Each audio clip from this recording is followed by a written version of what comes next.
Yeah, seeking your attention to Kerala back again. BJP is trying hard to get a foothold in Kerala, and for the last 10 years, you are also focusing on Kerala, but it is very difficult to get a terrain there.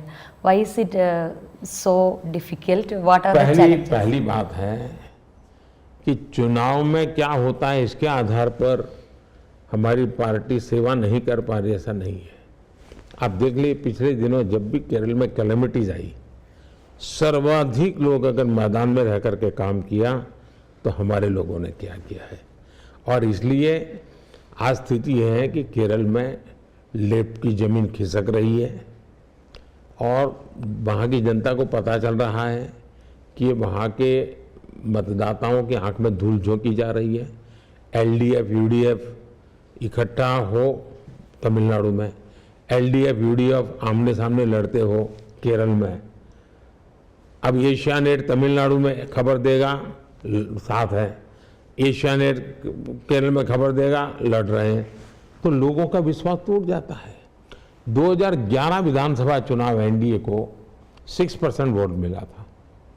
2014 के बाद लोकसभा, विधानसभा, local body हर चुनाव में BJP को करीब करीब 15% vote मिल रहा है। मतलब हम लगातार प्रगति कर रहे हैं, लेकिन वही एक मापदंड नहीं है। हम जिस प्रकार से वहां के लोगों की सेवा करते हैं, भरपूर सेवा करते हैं, करते रहेंगे।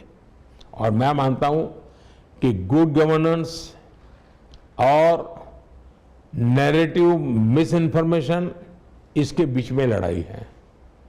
इन्होंने अब हवा बना दी थी, कोविड में बहुत सफलता की और सबसे ज्यादा लोग वहां मरे, फैल गए।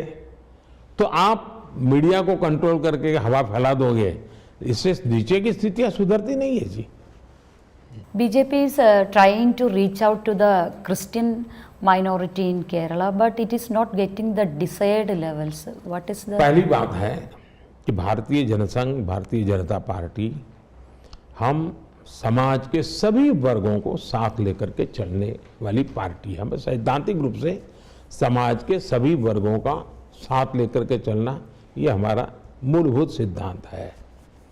अब देखिए गोवा में कई दशकों से हमारी सरकार चल रही है, लगातार सरकार चल रही है और वो क्रिश्चियन कम्युनिटी के मदद से ही चल रही है, उनके सहयोग से ही चल रही है।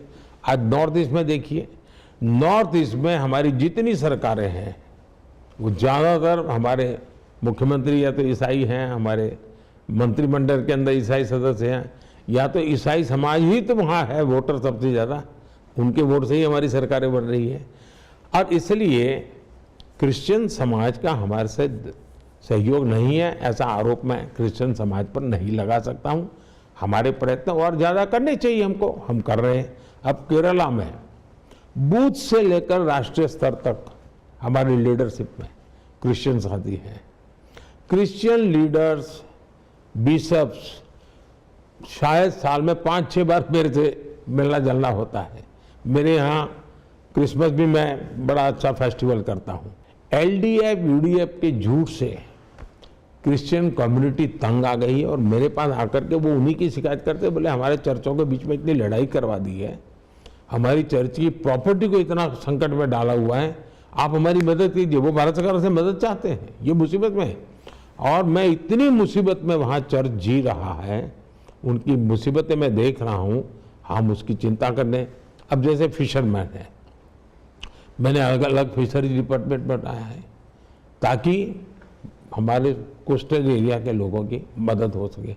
अब ये उसका स्वागत करते हैं लोग और ये मेरी कोशिश है कि इस प्रकार के प्रयत्नों से उनकी आर्थिक स्थिति अच्छी बने, उनको मॉडर्न टेक्नोलॉजी का फ़ायदा मिले और ब्लू इकोनॉमी का जो मेरा क्षेत्र है उसमें भी उस समाज के काफ़ी लोगों को फ़ायदा होने की संभावना है। अच्छा, क्रिश्चियन समुदाय का स्वास्थ्य और शिक्षा क्षेत्रों से गहरा जुड़ाव रहा है।